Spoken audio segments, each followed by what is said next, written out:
Aditya all sir ready? Set, all set, मेरे तरफ से ऑल सेट।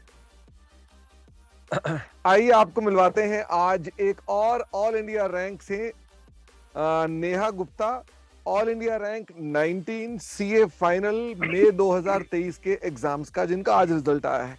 तो नेहा, आपका बहुत बहुत स्वागत है। आपको बहुत बहुत हार्दिक शुभकामनाएं और बधाई, आपके परिवार को बधाई, और बाकी फैकल्टीज भी आपको बधाई देंगे जी। Thank you sir. नेहा, बहुत बहुत शुभकामनाएं। मतलब मजा सा ही आ गया है।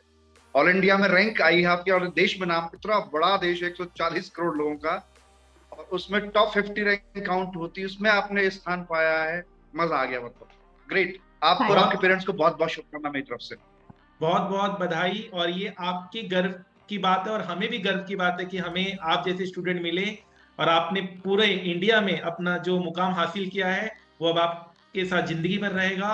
और हम भी आपका जो ये अचीवमेंट है दुनिया को बताएंगे, ताकि लोग भी जो आपसे प्रेरणा लेकर आगे बढ़ सके। Thank you sir. नेहा, आपको जब पता चला कि आपका रैंक है तो कैसा एहसास था? क्या उस समय आपके मन में और विचारों में क्या क्या हुआ? इमोशंस क्या थे? सर एक बार ही तो बिलीव ही नहीं हो रहा था कि मतलब 19 रैंक आया। मतलब इतना ज्यादा, मतलब मेरे को एक्सपेक्ट नहीं था। बस ये था कि हाँ रैंक आ जाएगी, बट 19 तो मतलब एक बार ही तो अनबिलीवेबल ही था। अच्छा, रिएक्शंस क्या क्या थे? मतलब घर में कोई कूदा, छलांग मारी, ये क्या क्या हुआ? हाँ मतलब मम्मा और भाई, मतलब एकदम बिल्कुल आंखों में आंसू आ गए थे। बहुत, मतलब इट वाज लाइक एक डिफरेंट मोमेंट था। ये जो मोमेंट है ना, आपको जिंदगी भर याद रहेगा।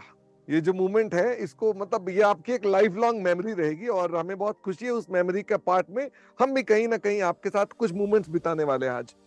तो पहले तो इसका क्रेडिट आपको और आपके घर वालों को जाता है, क्योंकि ये रैंक आपके एफर्ट्स के द्वारा है। और हम कोई क्रेडिट नहीं ले रहे, लेकिन ऑफ कोर्स हम चाहते हैं कि आपकी उसी खुशी के पलों में हम कुछ आपके साथ पल बिता सकें। शामिल मुझे ये करें। बताएं कि आपका इंटरमीडिएट में भी रैंक था? यस सर, 50th इंटर का रैंक। रैंक नंबर क्या था? 50th। ओ, फिर तो बहुत अच्छा प्रोग्रेस किया है सर तालियां आपने बजनी तो। चाहिए सर, तालियां बजनी चाहिए, इतना इम्प्रूवमेंट किया है। ग्रेट। अब तो मात्र 18 लोग रह गए आपके पास आगे हिंदुस्तान में। Yes sir. तो इंटरमीडिएट के बाद की यात्रा थोड़ी सी हमें समझाइए कि इंटरमीडिएट के रैंक के बाद आपने कैसे प्लान किया कि आपको रैंक लाना है, और स्टडी प्लान क्या था, दिन की दिनचर्या क्या थी? बिल्कुल खुल के बताइए। यस सर, मतलब मेरा टारगेट तो था रैंक, बिकॉज मेरी फाउंडेशन में भी रैंक है, तो आई थॉट कि 3 सर्टिफिकेट तो चाहिए ही। तो आर्टिकलशिप आई स्टार्टेड, उसमें मेनली ये था कि मैंने कोचिंग्स टाइम पे स्टार्ट कर दी थी, अराउंड 6 मंथ्स बाद ही से। एंड सिंस कोविड भी था तो आई हैड दैट एडवांटेज कि I can spend time on classes. I started my classes. तो जो मतलब आर्टिकलशिप के साथ टाइम था, उसमें मेन फोकस यही था कि क्लास खत्म हो, बिकॉज पढ़ा तो नहीं जा पाता no matter how much we try. But I made sure कि चलो classes I am able to complete. And I did my industrial training also, तो उसकी वजह से मेरे पास 6 मंथ्स ऐड हो गए थे। So I revise some subjects like SFM, I revise some portion of FR, selective things I did. And the main thing was कि जो 5 मंथ्स का लीव था उसमें आई मेड श्योर कि सब चीज़ अच्छे से हो, because then you are with office तो तब तो मतलब कॉम्प्रोमाइज हो ही जाता है, because busy schedule and all. But in the last 5 months I made sure कि सब चीज़ें अच्छे से करूँ मैं। अच्छा, तो इसमें एफआर जो पढ़ते थे उसकी क्लासेस द्वारा क्या लाइव लेते थे या गूगल ड्राइव पर ही ली थी क्लासेस? सारी क्लासेस गूगल ड्राइव ही थी, इंक्लूडिंग FR। और दिन में कितनी क्लासेस लेते थे आप? मतलब डिपेंड करता था कि जैसे if I give an example of FR, तो आई स्टार्टेड विद FR। जब थोड़ा पोर्शन कंप्लीट हो गया 60-70%, देन उसके अलॉन्ग साइड मैंने ऑडिट स्टार्ट कर दिया था, मतलब like that. And since I was having sufficient time, तो मतलब मेरे को ज़्यादा रश नहीं करना पड़ा कि 2 क्लासेस लगाने की ज़रूरत है ही। अच्छा, तो आपको सेल्फ स्टडी के लिए कितना टाइम मिल गया था? 5 मंथ्स। 5 मंथ मिल गए थे। उस दौरान आपने कितने मॉक टेस्ट दिए? Mock test I give only one during my second revision. अच्छा, और आपने मटेरियल जो यूज किया इसके लिए, हम सब टीचर्स का मटेरियल भी आईसीआई का मटेरियल होता है, तो आपने क्या यूज किया एग्जाम्स की प्रिपरेशन के लिए? सर मैंने कोचिंग्स का ही मटेरियल यूज किया, बिकॉज एज यू सेड कि सब चीज़ें सेम ही होती है। The only thing that I made sure was कि for example I took classes from you back in 2020, तो ICI का एडिशन उसके बाद अपडेट हुआ था। So I just made sure कि जो ICI के अपडेटेड मटेरियल में थिंग्स ऐड हुई हैं आई कवर दैट। एंड मतलब this applies to all the subjects. और आरटीपी वगैरह भी कवर किए साथ में? Yes sir. Very good, very good. Raj sir? ये ना अक्सर बच्चा क्या सोचता है कि डीटी आईडीटी को लास्ट के 6 मंथ में पढ़ता है, तो ये कहाँ तक सही है? लास्ट मैं बच्चे को हमेशा सजेस्ट करता हूँ कि भाई आप लास्ट के 3 4 5 महीने तो कम से कम ऐसे रखो जो सिर्फ आपके ही हो, सेल्फ स्टडी के लिए हो, रिवीजन के लिए।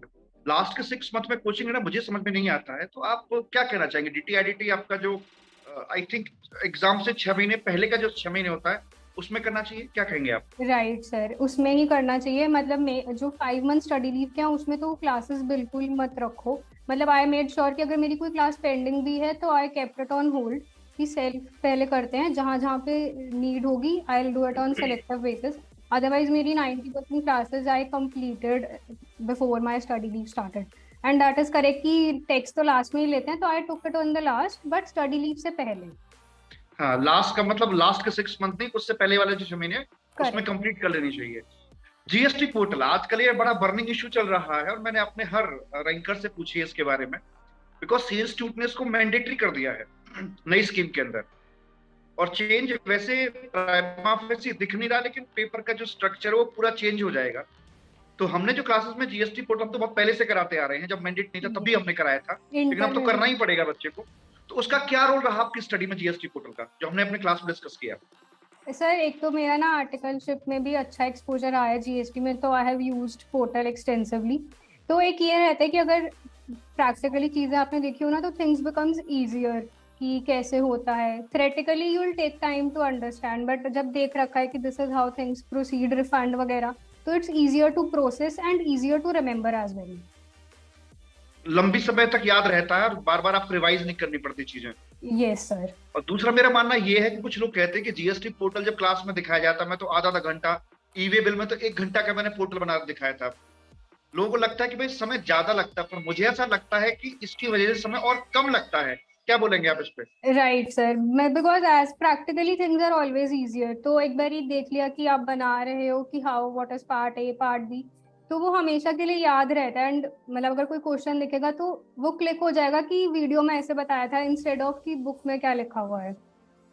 हाँ, करेक्ट करेक्ट। तो अब तो मैंडेट कर दिया, अब तो हर बच्चे को करना ही करना है। इस पर बेस्ड क्वेश्चंस भी आएंगे अब तो जीएसटी पोर्टल पर बेस्ड। अच्छा, दूसरा आप मुझे ये बताओ, अच्छा आज पहले आप क्वेश्चन पूछो, मैं बाद में पूछूंगा। हाँ आदित्य सर। तो जो हम एसएफएम की तैयारी करते हैं तो उसमें हम लोग stock market, practical knowledge, demat account खुलवाते हैं, हम लोग बच्चों को शेयर होल्डर बनाते हैं। और जब बच्चा क्वेश्चन करता है वैल्यूएशन का, इक्विटी वैल्यूएशन का, कि उसको डिविडेंड मिल रहा है, उसका कैपिटल गेन हो रहा है, उसका सेल प्रोसीड्स मिल रहा है, तो वो सब कहाँ आप कितना अच्छा आप लिंक कर पाए। एग्जाम का पेपर थोड़ा सा डिफिकल्ट आने के बावजूद भी आप इतना अच्छा एग्जामिनेशन ले पाए एसएफएम जैसे सब्जेक्ट में, वो आप बताइए, पूरा प्रोसेस बताइए एसएफएम का। जो हम क्लास नोट कराते हैं, जो हम ये मान के चलते हैं बच्चे को आईपीसीसी में कुछ नहीं आता, तो हम लोग पूरा जीरो लेवल से लेके चलते हैं, टाइम वैल्यू ऑफ मनी का एप्लीकेशन, उसके बाद प्रेजेंट वैल्यू फैक्टर तक करना सिखाते हैं हम लोग। तो वो जो बेसिक चीजें हम लोग पढ़ते हैं और उसके बाद एडवांस लेवल पे जाते हैं, उसका पूरा आपको कैसा लगा एसएफएम, क्या आपके लिए ये एक क्लास में क्या आप सीख के आए और किस तरह से अपने एग्जाम परफॉर्म किया, थोड़ा बताइए। यस, सबसे पहले तो सर आपके जो नोट्स है ना, मतलब they are really good, because SFM ऐसा सब्जेक्ट है कि जो कि यूजुअली हम स्टार्टिंग में ही ले लेते हैं, मतलब आइदर फर्स्ट और सेकंड नंबर। तो your notes were very good, मतलब मेरे को रिवीजन लेक्चर तक रेफर करने की जरूरत नहीं पड़ी। The notes were so extensive कि रीड करके समझ आ रहा था। Second, coming to the stock market stuff, उसमें ये एडवांटेज है कि personally speaking about myself, तो मेरे को इससे पहले कोई ज़्यादा स्टॉक मार्केट का नॉलेज नहीं था कि हाउ टू ट्रेड एंड कैसे चीज़ें मूव करती हैं। तो at least I got that, and एक स्पार्क आ जाता है कि हाँ, we'll also put efforts to learn more and more in this field. And as I said कि जब हम प्रैक्टिकली देखते हैं ना, तो थिंग्स बिकम ईजियर। तो जैसे आप क्लास में अलॉन्ग साइड दिखाते थे ट्रेड करके, तो it use to help us understand these concepts easily. Thank you sir. हाँ मुझे ये बताओ नेहा कि एक ना ये बड़ा चक्कर चल रहा है कि थ्योरी के पेपर्स के अंदर आप कैसे कंट्रोल लेकर आए, क्योंकि थ्योरी जनरली बच्चों को दिक्कत दे रही है। तो ये थ्योरी के अंदर खासतौर पे ऑडिट में ऐसे पेपर्स में आप कैसे क्या राय देना चाहते हैं स्टूडेंट्स को? तो सर ऑडिट और लॉ में मेरी थोड़ी अप्रोच डिफरेंट थी, सिंस मतलब पेन पॉइंट रहता है ये। तो what I did for audit and law, I used to spend 1 or 2 hours each on law and audit daily. ताकि मतलब लिंक नहीं टूटना चाहिए, and I am revising it multiple times, मतलब एज दे से ना कि what I have read today I will read it tomorrow also, then day after tomorrow also, ताकि वो थोड़ा मेमोराइज होना स्टार्ट हो जाता है. So I made sure that during the 5 months on each day, I read audit and law for at least 1.5 hour every day. Great great great. अच्छा, आप social media से कितने एंगेज रहा करते थे पढ़ाई के दौरान?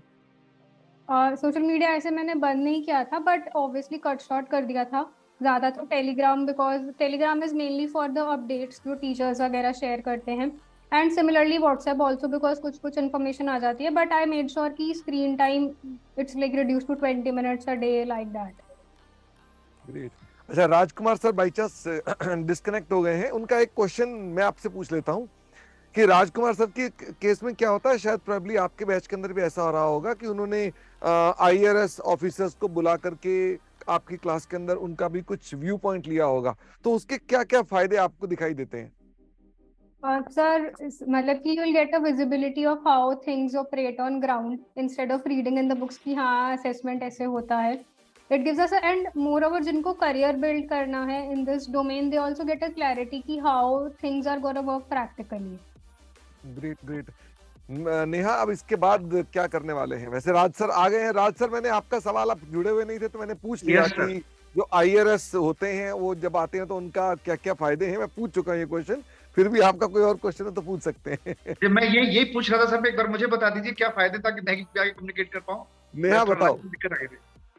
Sir, मतलब first thing I mentioned is कि मतलब when we see practically, because theoretically in terms of assessment all things vary in comparison to what happens in reality. So it gives us a picture of how things work on ground. And secondly, those who are willing to build a career in the IDT domain and particularly in litigation, they also get a visibility कि how things operate. तो नेहा, हमारा ना vision ये था कि हम बच्चे को ना GST 360 डिग्री पर दिखा पाएं, टेबल के इस पार भी उस पार भी, GST पोर्टल, कंसेप्चुअल लिंकेज. तो आप अपना फीडबैक दीजिए, आपकी रैंक आई है, क्या हम सफल हो पाए इसके अंदर? Yes sir, मतलब I took sir inter also from you, तो I was very sure कि GST तो मतलब राजकुमार सर, because जैसे आप बोलते हैं ना कि खून में डाल देंगे, तो it actually happens. Yes yes yes yes yes. Great Neha. अच्छा नेहा, अब इसके बाद अगला स्टेप क्या है? अब क्या करने वाले हो आगे? Currently तो I'll be looking for a job. अच्छा, फिर भी किस डोमेन में जाने वाले हो, कैसे करने वाले हो? I am targeting FP&A of finance rules. Great great. तो आदित्य सर देखो, आपके सब्जेक्ट में बच्चे ने कन्विंस हुए हैं, इसलिए वो कह रहे हैं कि मैं ये देखना चाहता था कि वो GST बोलते हैं, IFRS बोलते हैं कि फाइनेंस. तो मैं एक क्वेश्चन पूछना चाहूंगा कि जैसे आपको जैसे पता चलता है कि सर के स्टूडेंट्स के 100 में 100 आते हैं फाइनेंस पेपर में, NCFM, NISM या SFM में, तो 100 में 100 जब हम लोग क्लास में बोलते हैं तो आपका क्या माइंडसेट में क्या एक चीज जाता है, वो चीज बताएं, ताकि बहुत सारे स्टूडेंट्स बोलते हैं कि नहीं सर आप इतना मोटिवेट करते हैं कि 100 में 100 हम भी एकदम लग जाएंगे 100 में 100 लाने में, तो वो क्या चीज होता है?